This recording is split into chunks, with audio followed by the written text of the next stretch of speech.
Hello friends, तो इस employ management system Java project में हमने अब तक काफ़ी सारी चीज़ें कर ली है। तो एक बार इस प्रोजेक्ट को रन करके हम मैं यहाँ पर आपको दिखा देता हूँ कि क्या क्या चीज़ें हमने यहाँ पर अब तक की है।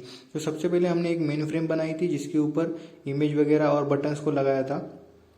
तो यहाँ पर आप देख सकते हो इस तरीके से ये एक बटन था वेलकम नाम का। तो जैसे मैं इसको क्लिक करता हूँ तो ये हमारे लॉगिन फ्रेम जो है ओपन हो जाती है। और उसके अंदर यहाँ पर हम यूज़र नेम डाल सकते हैं, टेक्स्ट फील्ड में पासवर्ड डाल सकते हैं। लॉगिन बटन पर जैसे ही मैं क्या करना चाहता हूँ कि जैसे लॉगिन बटन पर क्लिक करूँ तो ये मेरा जो यूज़र नेम और पासवर्ड जो है जो मैंने डाला है इस टेक्स्ट फील्ड में, तो वो मेरा डेटाबेस में जाए, उसको मैच करे। अगर वो मैच होता है यानी कि ऑथेंटिकेट यूजर अगर करेक्ट यूजर नेम और पासवर्ड डालता है तो ही मुझे मैसेज आए कि ये आपका लॉगिन सक्सेसफुल हो चुका है, या फिर ये मुझे मैसेज दे दे कि इनवैलिड यूजर नेम है और पासवर्ड, यानी या कि इसका मतलब है कि कोई भी दूसरा बंदा इस पर आके लॉगिन ना कर सके। तो इसलिए मुझे डेटाबेस में जाके उसको मैच करना है। तो यहाँ पर हम अब डेटाबेस के कनेक्शन करेंगे, डेटाबेस से इंटरेक्ट करेंगे अपने जावा प्रोजेक्ट को।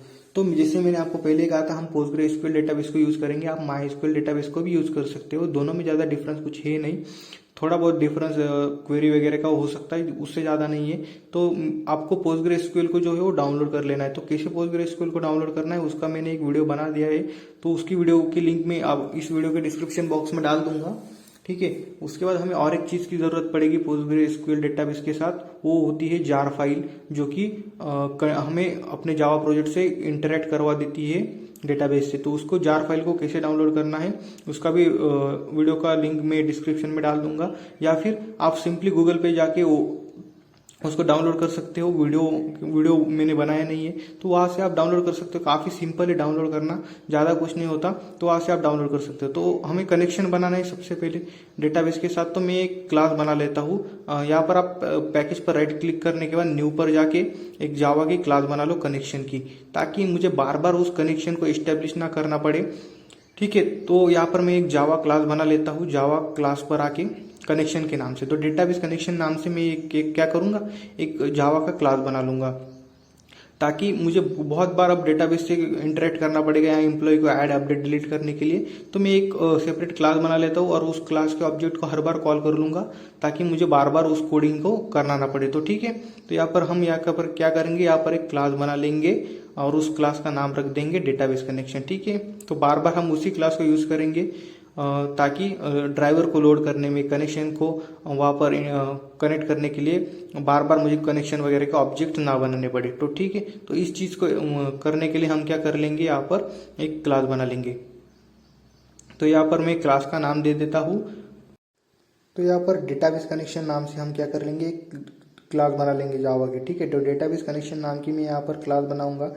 उसके बाद डेटाबेस कनेक्शन नाम की क्लास जैसे हम बना लेंगे तो इसी क्लास का हम यूज़ करेंगे हर बार अपने कर्ड ऑपरेशन को परफॉर्म करने के लिए, यानी कि एम्प्लॉय को ऐड अपडेट वगैरह के लिए भी हमें डेटाबेस की ज़रूरत पड़ेगी। तो उसके लिए यही क्लास का हम यूज़ करेंगे। उसके बाद इस जो कमेंट वगैरह है उनको शिफ्ट डाउन एरो की से सिलेक्ट कर सकते हैं, जो कि शॉर्टकट की है। तो इसका इस्तेमाल आप कर सकते हो। अब क्लास बनने के बाद हम क्या बनाते हैं, अपनी मेन मेथड। तो यहाँ पर मैं पब्लिक स्टैटिक वॉइड में स्ट्रिंग आर्गुमेंट वाली अपनी मेन मेथड बना देता हूँ। तो मेन मेथड बनाने के बाद हम क्या बनाते हैं, कंस्ट्रक्टर। तो जैसे आप ऑब्जेक्ट बना लेंगे मेन मेथड के बाद हम क्या बना लेंगे, ऑब्जेक्ट। और ऑब्जेक्ट बनाने के बाद क्या कॉल होता है, कंस्ट्रक्टर, ठीक है। तो यहाँ पर ऑब्जेक्ट बना लेते हैं डेटाबेस कनेक्शन का नाम से ही, और एक कंस्ट्रक्टर जो है वो बना लेते हैं, ठीक है। तो यहाँ पर मैं डेटाबेस कनेक्शन नाम से ही, क्लास के नेम से ही कंस्ट्रक्टर बनाऊंगा। तो क्लास नेम जैसा ही कंस्ट्रक्टर का नेम होता है तो उसको बना लेंगे। तो अब हमें क्या करना पड़ेगा, इस कनेक्शन को पोस्टग्रेसक्यूएल के साथ, इस जावा एप्लीकेशन को पोस्टग्रेसक्यूएल के साथ कनेक्ट करने के लिए एक जार फाइल की जरूरत पड़ेगी पोस्टग्रेसक्यूएल की। तो उसे कैसे डाउनलोड करना है, उसके डाउनलोड की लिंक जो है मैं इस वीडियो के डिस्क्रिप्शन बॉक्स में दे दूंगा। आप उस वेबसाइट पर जाके उसको जार फाइल को डाउनलोड कर लेना। मैंने ऑलरेडी इसको डाउनलोड कर लिया है, तो उसको मुझे इस प्रोजेक्ट में ऐड करना है। तो उसको ऐड करने के लिए आपको सिंपली लाइब्रेरीज पे आना है, राइट क्लिक करना है और यहाँ पर नीचे ऐड जार और फोल्डर को सिलेक्ट कर देना है। तो जैसे ही आप नीचे ऐड जार ऑब्लिक फोल्डर को सिलेक्ट कर लेंगे तो आपके सिस्टम में जहाँ पर भी ये डाउनलोड हुई होंगी वहाँ पर आपको उसको देखना है कि कहाँ पर है। तो यहाँ पर देख रहे हो, यहाँ पर मेरा पोस्टग्रेसक्यूएल डाउनलोड वाले फोल्डर के अंदर ही मेरा पोस्टग्रेसक्यूएल वाली जार फाइल जो है वो मौजूद है। तो उसको मैं यहाँ पर सिलेक्ट कर लूंगा और सिंपली यहाँ पर आप देख सकते हो सिलेक्ट कर लूंगा और ओपन कर दूंगा। और उसके बाद ये जो है वो ऐड हो जाएगी। तो जैसे मैं यहाँ पर क्लिक करता हूँ तो इसके अंदर आप देख सकते हो इतनी सारी क्लासेस ऑलरेडी मौजूद है, तो इसीलिए हमें इसको ऐड करना होता है। विदाउट इसके हमारा जो प्रोजेक्ट है वो डेटाबेस से इंटरेक्ट नहीं कर पाएगा, ठीक है। तो इसको आपको डाउनलोड करके ऐड कर लेना है अपने प्रोजेक्ट के अंदर।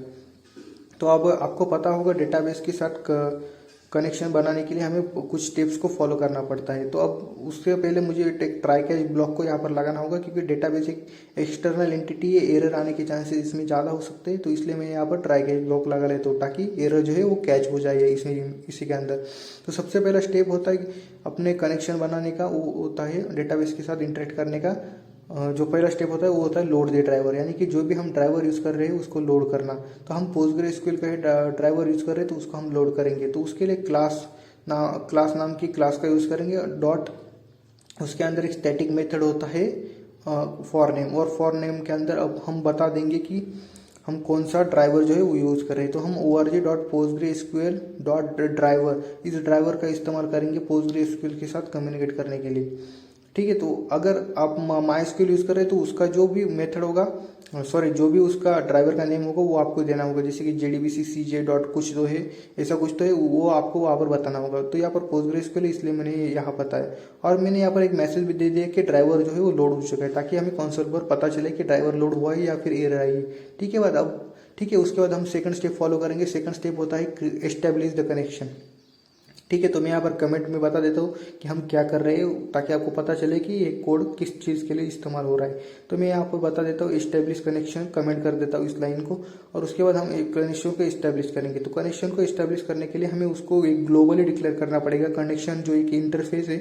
तो मैं यहाँ पर कनेक्शन इंटरफेस और उसका ऑब्जेक्ट जो है वो यहाँ पर बना देता हूँ, ठीक है। तो सी नाम से मैं यहाँ पर बना देता हूँ।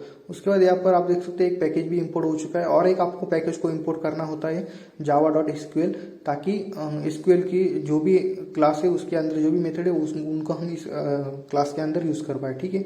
उसके बाद यहाँ पर मैंने इसका ऑब्जेक्ट बना दिया कनेक्शन सी का। उसके बाद स्टेटमेंट का भी हमें ऑब्जेक्ट बनाना पड़ता है, जो कि एक इंटरफेस है, उसका भी हम यूज़ करना होता है। तो फिलहाल हम उसको नहीं बनाएंगे, नीचे आ जाते हैं और यहाँ पर हम पहले कनेक्शन को इस्टेब्लिश करते हैं। तो जैसे मैंने ऑब्जेक्ट बनाया C इज इक्वल टू, तो कनेक्शन को ड्राइवर मैनेजर नाम का क्लास के अंदर गेट कनेक्शन नाम का स्टैटिक मेथड होता है, और उसके अंदर आपको स्ट्रिंग के तौर पर यानी कि उसका URL डालना पड़ता है। तो मेरा URL है JDBC, ताकि हम JDBC का यूज़ करें। उसके बाद कोलन, तो हम कौन सा डेटाबेस यूज़ करें उसका नाम, जैसे कि PostgreSQL कोलन // अब हम कहाँ किसका यूज़ कर रहे हैं, हम लोकल होस्ट का यूज़ कर रहे हैं। तो लोकल होस्ट, और लोकल होस्ट का जो पोर्ट नंबर है हमारा PostgreSQL का 5432 वो डाल देंगे। और उसके बाद यहाँ पर जैसे मैंने डॉट डॉट डाला, तो उसके अंदर मुझे अपने डेटाबेस का नाम डालना पड़ता है कि किस डेटाबेस के अंदर हम जो है वो काम करने वाले। तो हमने यहाँ पर डेटाबेस अभी तक क्रिएट करा ही नहीं, तो एक काम करते हैं, हम शेल पर आ जाते हैं। अपने PostgreSQL का जो शेल होता है उसको हम यहाँ पर ओपन करेंगे, और उसके अंदर अपना एक डेटाबेस बना लेंगे, और उस डेटाबेस का नाम हम इस अपने जावा की फाइल में दे देंगे। तो यहाँ पर मैं सबसे पहले अपने PostgreSQL के शेल पर आ जाता हूँ। तो इस तरीके का इंटरफेस होता है अपने शेल का। उसके बाद आपको सिंपली एंटर प्रेस करना है, सर्वर डेटाबेस पोर्ट के बाद भी आपको एंटर कर देना है। तो यहाँ पर आप देख सकते हो पोर्ट नंबर, अगर आपको पता नहीं हो तो यहाँ पर भी आपको दिख जाता है port number. Simply user name को भी एंटर कर देना है, और पासवर्ड आपको PostgreSQL जब आप इंस्टॉल करोगे तब वो आपको पासवर्ड पूछेगा, तो वो पासवर्ड ही यहाँ पर आपको डाल देना है। उसके बाद इस तरीके का इंटरफेस आपके सामने आ जाएगा, ठीक है। तो पोस्टग्रेस हैशटैग आ गया, इसका मतलब हमारा अब रेडी है यूज़ करने के लिए शेल। तो सबसे पहले हम क्या करेंगे, मैं यहाँ पर एक कमांड चला रहा हूँ pset pager off, ताकि अगर किसी भी तरीका अगर आपको PostgreSQL में एरर आता है तो इस कमांड को आप यूज़ कर सकते हो। उसके बाद कोई भी एरर आपका नहीं आएगा इस शेल के अंदर। अब मैं क्या करता हूँ, डेटाबेस को क्रिएट कर देता हूँ। तो डेटाबेस को क्रिएट करने के लिए क्वेरी क्या है हमारी, क्रिएट डेटाबेस नेम। तो मैं यहाँ पर एम्प्लॉय नाम का एक डेटाबेस जो है वो क्रिएट कर देता हूँ, क्योंकि हम एम्प्लॉय मैनेजमेंट सिस्टम प्रोजेक्ट का यूज़ कर रहे हैं इसलिए, ठीक है। उसके बाद सेमीकोलन, और जैसे मैं एंटर कर दूंगा तो ये थोड़ा टाइम लेगा डेटाबेस को क्रिएट होने के लिए, और मुझे मैसेज दे देगा कि डेटाबेस जो है वो क्रिएट हो चुका है, ठीक है। तो आप एम्प्लॉय नाम से जो है वो डेटाबेस बना सकते हो। तो यहाँ पर आप देख सकते हो क्रिएट डेटाबेस, यानी कि डेटाबेस जो है वो क्रिएट हो चुका है। अब हम क्या करेंगे, अपने इस कनेक्शन एस्टेब्लिशमेंट के अंदर जो हमने यहाँ पर डॉट दिया था उसके अंदर जो भी डेटाबेस हम यूज़ कर रहे हैं उसका नाम दे देंगे। तो जैसे मैंने एम्प्लॉय डेटाबेस को क्रिएट किया है, तो मैं इस एम्प्लॉय डेटाबेस का नाम वहाँ पर दे दूंगा, ठीक है। उसके बाद हमको देना पड़ता है यूज़र नेम अपने पोस्टग्रेसक्यूएल का। तो आप जब लॉगिन करते हो उस टाइम आपको एक यूज़र नेम और पासवर्ड देना पड़ता है, उसी यूज़र नेम और पासवर्ड को आपको इसके अंदर देना पड़ता है। तो मेरा यूज़र नेम मैंने वहाँ पर दिया था पोस्टग्रेस, तो उसको आपको डबल कोट में देना है, उसके बाद कॉमा लगाना है और उसके बाद आपको पासवर्ड भी देना है। तो मेरा पासवर्ड है सार्थक, SARTHK, यही मेरा पासवर्ड है। तो इसी को मैं यहाँ पर डबल कोट के अंदर जो है वो मेंशन कर दूंगा। तो यहाँ पर मैं यहाँ पर आप देख सकते हो सार्थक, यहाँ पर मैंने जो है वो अपना पासवर्ड डेटाबेस पोस्टग्रेसक्यूएल का दे दिया है। उसके बाद आपको सिंपली क्या करना है, डबल कोट के अंदर उसको देना है, अपने पैरेंथेसिस को क्लोज कर देना है, सेमीकोलन लगा देना है और आपका कनेक्शन जो है वो एस्टेब्लिश अब हो चुका है। ठीक है। अब इसके बाद आपको क्या करना है, तो आपको अब स्टेटमेंट क्रिएट करना है। नेक्स्ट स्टेप जो क्या होता है आपका, स्टेटमेंट क्रिएट करना। तो यहाँ पर आप देख सकते हैं मुझे एक एरर दे रहा है गेट कनेक्शन। तो ये एरर मुझे इसलिए दे रहा है क्योंकि मैंने ऊपर एक डिफॉल्ट मेरा एक फालतू जो है एक आप देख सकते हैं पैकेज इंपोर्ट हो जाए com.sun.a, इसकी हमें ज़रूरत नहीं, इसलिए मुझे एरर दे रहा है। तो इसको हम हटा देंगे तो आप देख सकते हैं यहाँ पर नीचे जो एरर जो है वो निकल चुकी है। तो यहाँ पर एरर अभी नहीं है। तो अब हमारा नेक्स्ट स्टेप जो है वो होता है स्टेटमेंट को क्रिएट करना, ताकि उसी स्टेटमेंट का यूज़ करके हम वेरीफायर कर सके। तो यहाँ पर हम नेक्स्ट स्टेप अपना है वो फॉलो करेंगे, लेकिन उससे पहले हमारा कनेक्शन एस्टेब्लिश हुआ या नहीं हुआ उसको कंसोल में बताने के लिए मैं यहाँ पर system.out.println से कंसोल पर मैसेज डिस्प्ले करवा दूंगा कि कनेक्शन जो है वो एस्टेब्लिश हो चुका है।